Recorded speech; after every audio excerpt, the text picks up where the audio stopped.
안녕하세요. 지역을 넘어 한국 문학의 위대한 성취, 우리 전라북도가 배출한 한국 근현대 문학사의 뛰어난 작가들을 살펴보면서 그들의 문학적 업적, 문학적 유산, 그리고 그들의 문학 속에 스며들어가 있는 이 전라북도의 감수성과 상상력, 지역성들을 같이 한번 이야기해 보도록 하죠.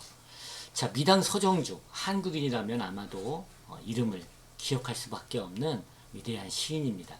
동시에 그가 남긴 많은 시 중에 국화옆에서라고 하는 시는 한국인이 애송하는 애송시 중에 항상 선두자리를 지킬 만큼 한 번도 안 들어본 사람이 없을 만큼 널리 알려진 시죠. 자, 서정주의 문학 세계를 흙과 바람 속에 녹아든 서정의 깊은 울림이라고 하는 주제로 지금부터 한번 살펴보도록 하겠습니다. 자, 서정주는 전북 고창에서 태어났습니다. 1915년 5월 18일 전라북도 고창군 부안면 선은리에서 아버지 서광한의 장남으로 태어났는데요. 그가 태어난 마을의 이름이 질맞의 마을입니다.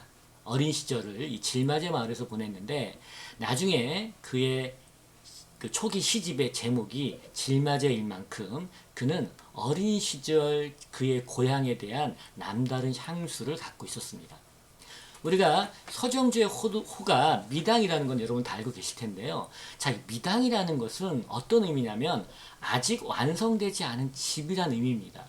사실 서정주 같은 대시인에게 아직 완성되지 않은 집이라는 호는 얼핏 보면 잘 어울리지 않는 듯해 보입니다만 다른 관점에 살펴보면 그만큼 서정주는 끝없는 문학적 완성도를 추구하는, 즉 자신이 어떤 완성의 경지에 이르지 않고 끊임없이 계속 새로운 시도와 예술적 가치를 완성하고자 노력했던 그 서정주의 예술가로서의 아마 의지가 이 미당이라는 시의 이 호에 숨겨진 의미가 아닌가 싶습니다. 고향은 내 시의 자궁이다라고 말할 만큼 미당에게 질맞의 마을은 굉장히 큰 의미였습니다. 1922년부터 마을 서당에서 한학을 배우고 전통문화를 접했고요. 1924년에는 줄포 공립보통학교에 입학했습니다. 굉장히 공부를 잘해서 1929년에는 서울로 유학을 가서 중앙고보에 입학을 하는데 마침 그 시기에 광주 학생 운동이 일어났고 그것에 영향을 받아서 중앙고부에서 학생 동맹을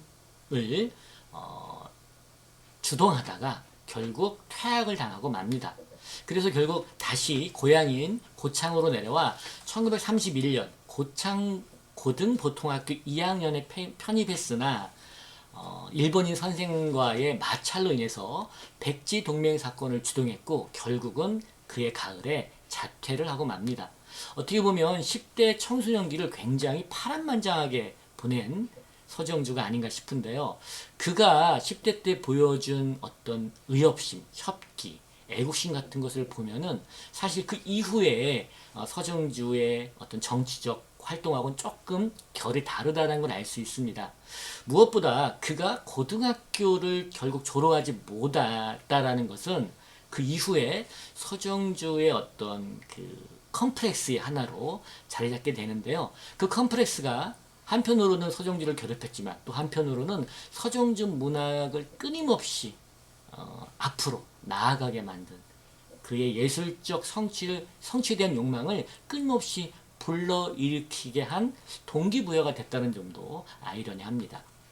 고창은요, 선운산과 도서람, 선운사 같은 불교 문화와 아름다운 자연 공간이 어우러진 곳이죠. 그래서 서정주 시의 불교적 상상력과 향토색 짙은 시적 상상력은 그의 고향에서부터 출발합니다.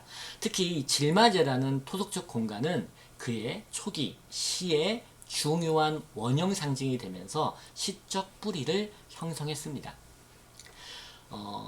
여러분들이 보고 계신 사진은 고향에서 미당 서정주의 모습을 찍은 뒤에 보이는 것이 이제 그의 고향을 감싸고 있는 산하이겠죠. 네.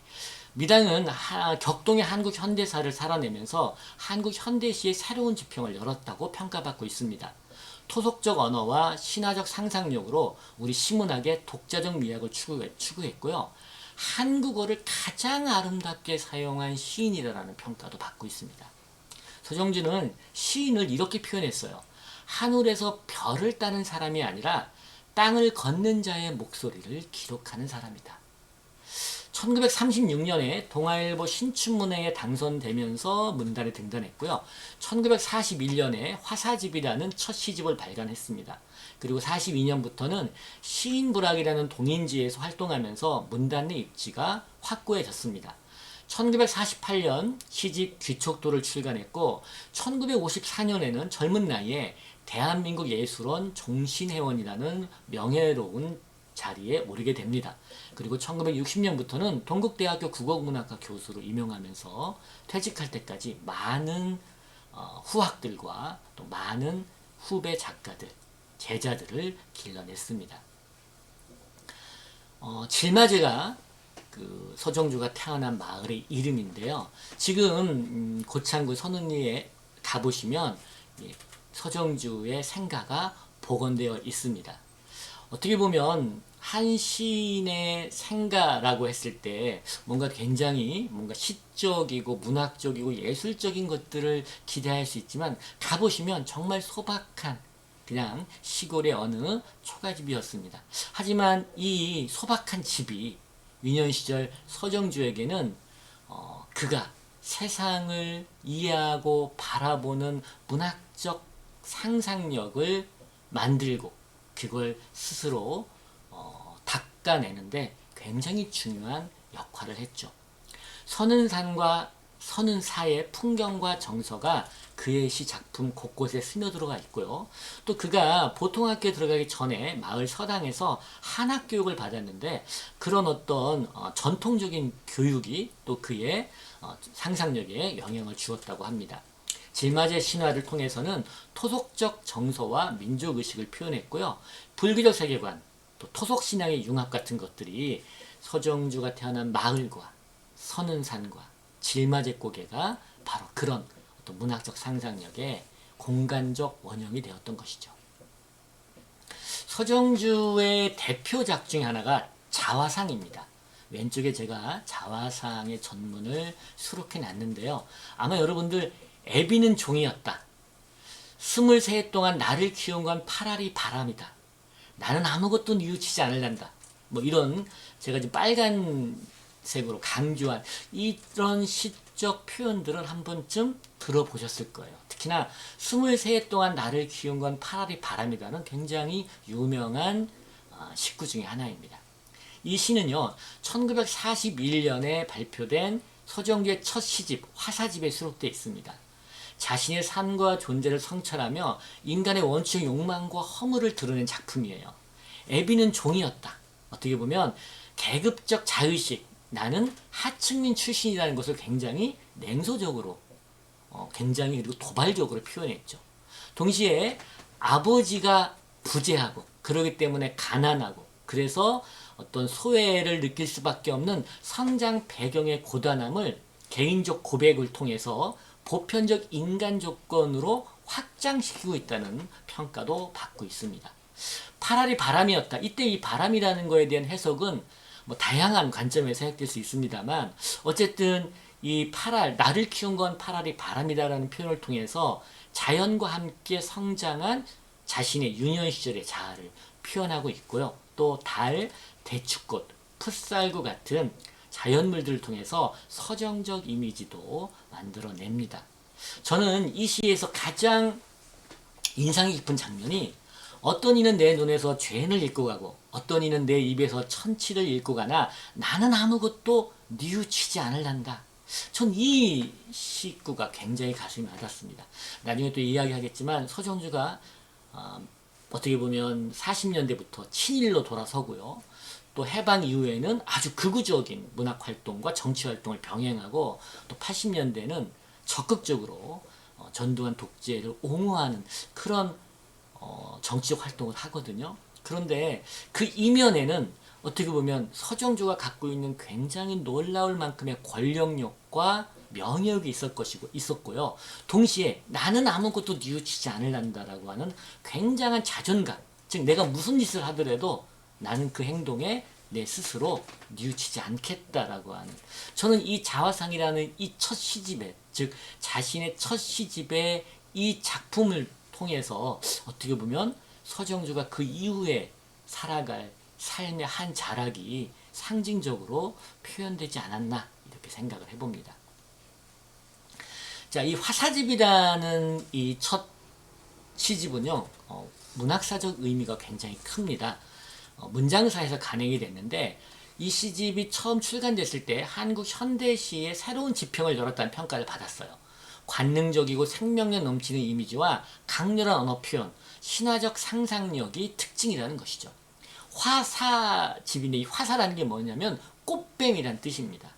아름다움과 위험을 동시에 품은 이중적 상징을 담고 있고요. 서정주 시세계의 어떤 본격적인 출발점이며 뭔가 탐미주의적이고 뭔가 위험한 어떤 그런 상상력의 경계를 보여주고 있어요. 화사라는 그 시의 한 부분을 제가 인용을 했는데요. 예, 아담과 이브에 나오는 바로 그 사탄, 뱀을 떠올려 보시면 알겠는데 이해를 하실 수 있을 것 같은데, 자, 맨 마지막 문장을 보세요. 달아나가라 저놈의 대가리. 뭔가 되게 비속적이지만 사실은 선악과를 통해서 이불을 꼬여냈던 바로 그 뱀에 대한 굉장히 직설적이면서도 도전적이면서도 원초적인 감각을 이 물어뜯어라, 원통에 물어뜯어 달아나가라 저놈의 대가리 같은 아주 거친 시어 속에서 알 수 있습니다. 화사집에 나타난 이런 서정주의 신화적 상상력은요, 고창의 토속적 문화와 선운사의 불교 문화, 동시에 또 전라북도의 지역적 정서가 한국 현대시의 중요한 성취로 형상화됐다라는 평가를 받고 있어요. 귀촉도는 서정주의 두 번째 시집의 표제작입니다. 1948년에 출판됐는데 중국 고대 설화를 모티브로 해서 이국적 정안을 표현한 작품이에요. 귀촉도의 이 귀촉이라는 것은 소적새 또는 접동새를 뜻하는데요. 중국 총나라의 두라는 왕이 억울하게 나라를 빼앗기자 죽어서 그 혼이 새가 돼서 귀촉, 즉 총나라로 돌아가겠다라고 그렇게 울었다라고 하는 데서 이 유래가 된 게 바로 이 귀촉도입니다. 어떻게 보면 이국적 정안이지만 그 한의 미학, 즉 가고 싶지만 갈 수 없는, 보고 싶지만 볼 수 없는 그런 이별의 정안을 아주 현대적으로 잘 해석했다고 보여지고요. 소재는 이국적이지만 민족 정서, 흰 옷깃, 진달래 같은 한국적 심상도 활용했고, 또 서역 산만리, 파촉 산만리 같은 이별의 거리감을 시공간의 확장을 통해서 잘 보여주고 있어요. 눈물 아롱아롱, 흰 옷깃 여며여며 가옵신, 이런 어떤 반복적 표현으로 은율, 즉 시의 리듬성도 잘 보여주고 있습니다. 서정주 이 작품에서 중국 전설을 차용하면서도 한국적 정서와 자신만의 시적 감성을 보이며 보편적 이별의 슬픔을 독창적인 미학으로 승화시켰습니다. 자, 다음엔 가장 유명한 작품이죠. 국화협회서입니다. 한송이의 국화꽃을 피우기에 봄부터 소쩍새는 그렇게 울었나 보다. 서정주는 한국어의 고유한 리듬과 토속적 언어의 맛을 살려서 시를 창작했습니다. 미당 시는 우리말 특유의 은율과 음악성을 살려서 한국 시의 미학적 기반을 확립했다고 평가를 받아요. 화사 중에 보면 우리 순내는 스물난 색시, 고양이 같은 고운 입술, 스며라 뱀 같은 아주 굉장히 탐미적이고 유미적이고 감각적인 표현들이 있는데, 어떻게 보면 토속적 어휘와 향토적 어휘와 또 전통적인 사음보 리듬을 절묘하게 활용해서 현대적으로 변형한 작가가 바로 서정주이다. 불교적 상징과 이미지도 풍부하게 사용했고요. 서정주에게 언어라는 건 단순한 의미를 전달하는 도구가 아니라 그 자체로 독창적인 예술을 구축하는 핵심적 요소였다라고 말할 수 있을 것 같아요. 굉장히 아름다운 선운사가 있는 선운산의 가을 풍경입니다. 한번 꼭 가보고 싶을 만큼 단풍이 이쁘게 들은. 자, 시의 뿌리가 된 서정주의 고향은요, 전북 고창의 많은 자연과 문화가 고스란히 서정주 시의 공간 상징이 됐습니다. 특히 선운산, 질맞이 마을 같은 게 문학 상성의 원천이었는데요. 그가 선운사라고 하는 절을 실제로 시의 제목으로 해서 선운사 동구라고 하는 시를 발표했는데, 제가 그 선운사 동구의 전문을 인용했습니다. 제가 읽어볼게요. 선운사 골짜기로 선운사 동백꽃을 보러 갔더니 동백꽃은 아직 일러 피지 않았고 막걸리집 여자의 육자배기 가락에 작년 것만 상기도 남았습디다. 그것도 목이 쉬어 남았습디다. 네, 뭔가 향토적이면서도 정감이 있고요. 또 선운사 동백꽃이라고 하는 굉장히 중요한 자연적 상관물을 시적 소재로 잘 포용하고 잘 녹아들은 짧은 시지만, 이 짧은 시 안에서 그런 것들이 잘 보여집니다.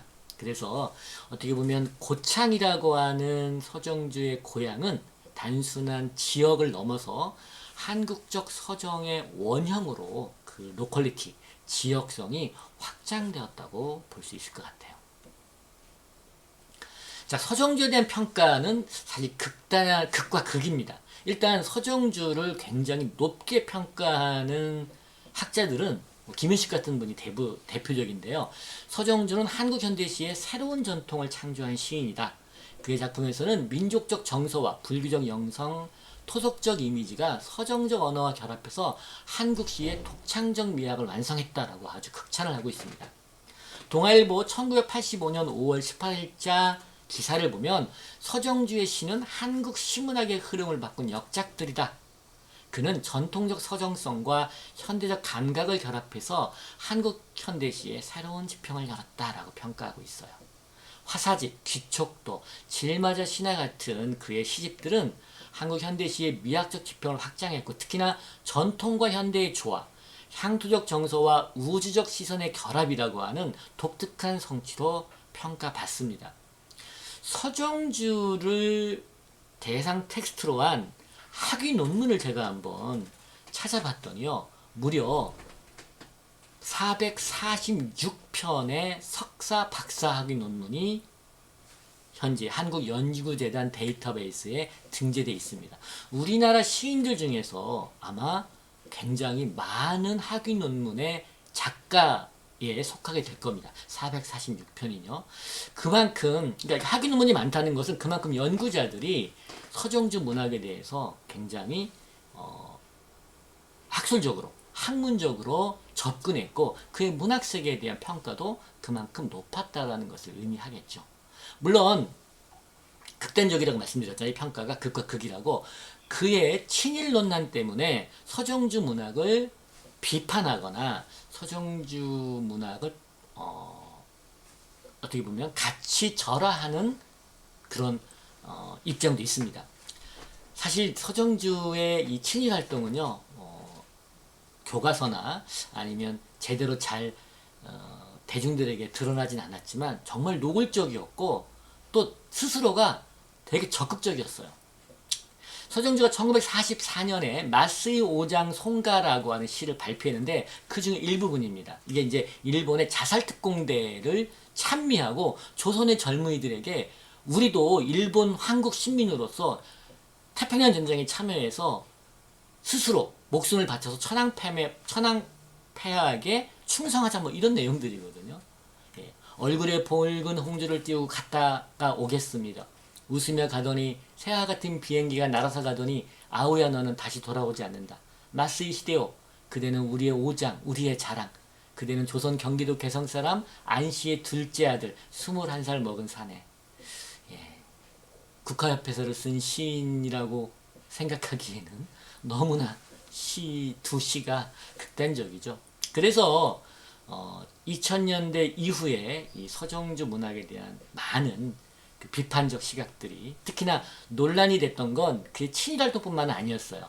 42년과 45년 사이에 일본 군국주의 말기에 일제 군국주의를 찬양하는 시도 발표했고 또 그것에 대해서 나중에 살기 위한 선택이었다 뭐 이렇게 변명도 했습니다만 단순히 친일 활동뿐만이 아니라 더 문제가 된 건 뭐였냐면 해방 후에는 좌익계의 조선문학가 동맹에 맞서서 우익계의 조선청년문학가협회 시분과위원장으로 활동하면서 문학을 어떻게 보면 진영 논리를 이분화하고 자신과 쉽게 말하면 좌익 문학은 철저하게 배제하고 한국 문학에서 완전히 지워버리는데 큰 역할을 했습니다. 또 80년대에는 전두환에 대한 노골적인 찬양으로 그 어떤 공로로 5공화국 때는 국보위원이라는 굉장히 정치적인 권력도 누렸던 사람이 바로 서정주입니다. 그래서 민족문화연구소 같이 친일 문제를 정면으로 다루는 연구소에서 미당은 사실 그의 문학적 성취와 상관없이 친일 문학자다. 따라서 미당의 이름이 붙은 미당문학상이 있었어요. 그런데 어떻게 이런 친일 문학과 그 다음에 독재자를 찬양한 작가의 이름을 딴 문학상을 우리가 여전히 개최할 수 있느냐. 그래서 결국 많은 반대 여론에 휩싸여서 결국 친일 논란으로 미당문학상은 폐지가 됐습니다. 돌아가셨지만 지금도 여전히 그의 예술적 성취와 그의 친일 또는 권력적인 정치활동 사이에는 굉장히 많은 갭이 존재하고 있어요. 김우창은 서정주 문학은 최고의 문화유산이다. 그의 친일 행적은 인정하고 비판하되 문학적 성취를 폄하해서는 안 된다라고 주장을 합니다. 약간 좀 중도적인 입장이죠. 작품은 작품 자체로 읽고 작가의 개인적 삶은 또 개인적 삶대로 비판받아야 되나? 비판받아야 한다. 그런 얘기인데요. 사실 작가와 작품의 분리가 가능한가라는 문제는 여전히 한국 근현대 문학에서 아주 딜레마입니다. 작가와 작품이 분리가 가능하다면 서정주의 친일적 행동과 그의 위대한 예술적 성취를 분리할 수 있지만 사실 문학이라는 건 그 사람이 살아온 산과 밀접한 관련이 있잖아요. 서정주 소기 작품의 그 위대한 성취는 그가 자랐던 질맞이의 마을과 고향의 자연, 향토, 그다음 상상력 이런 것들이 버무려져서 그의 초기에 위대한 많은 작품들을 만들어내지 않았습니까? 그런 점에서 작가와 작품의 분리가 과연 가능할까 이런 생각은 듭니다. 전북 고창에 가면 그의 생가 바로 앞에 미당 시문학관이 있습니다. 미당 문학상은 폐지됐지만 미당 시문학관은 여전히 운영이 되고 있고요. 또 미당이 남긴 많은 문학적 유산들을 이 문학관을 통해서 확인할 수 있습니다. 저는 어느 쪽이 옳다 그러다라고 이분법적인 판단을 내리기보다는 결국은 독자의 몫이라고 생각을 합니다. 여러분들 중에 어떤 사람은 문학은 문학, 개인의 삶은 삶 이렇게 생각하시는 분은 그렇게 서정 미당의 작품을 읽으시면 되고요. 작가와 작품 분리될 수 없다라고 생각하신다면 또 그런 관점에서 미당의 시를 읽으면 되겠죠. 특별한 학자들이나 문학평론가의 이론을 맹목적으로 따르기보다는 그냥 여러분들의 시각으로 여러분들의 세계관으로 미당의 작품을 읽어보시는 걸 추천드립니다. 자, 정리해 보겠습니다. 전북은요, 지역을 넘어서 한국 문학의 중심입니다. 서정주를 비롯해서 많은 문인들이 전라북도에서 지역에서 시작해서 지역 문학을 넘어 한국 문학의 중심으로 자리매김했습니다. 특히 서정주는 전통과 현대, 향토성과 보편성, 민족 정서와 예술적 표현이 조화롭게 어우러진 한국 현대시의 대표적 성취로 평가되고 있습니다. 자, 문학적 성취로 보면 전통의 현대적 재해석, 한국적 서정의 확립, 문학적 토양의 확장, 후대 문인에 지대한 영향을 미쳤고요. 반면에 비판적인 입장에서는 친일 행적과 권력 지향적 태도는 여전히 서정주 문학의 한쪽 발목을 잡고 있습니다. 자, 하지만 제가 말씀드렸듯이 문학적 성취를 인정할 것인가, 그의 삶에 대한 비판적 시각을 견지할 것인가는 그 누구도 아닌 바로 여러분들이 판단해 보시기 바랍니다. 예. 지역을 넘어 한국 문학의 중심이 된 전북문학 서정주에 대해서 함께 살펴봤습니다. 감사합니다.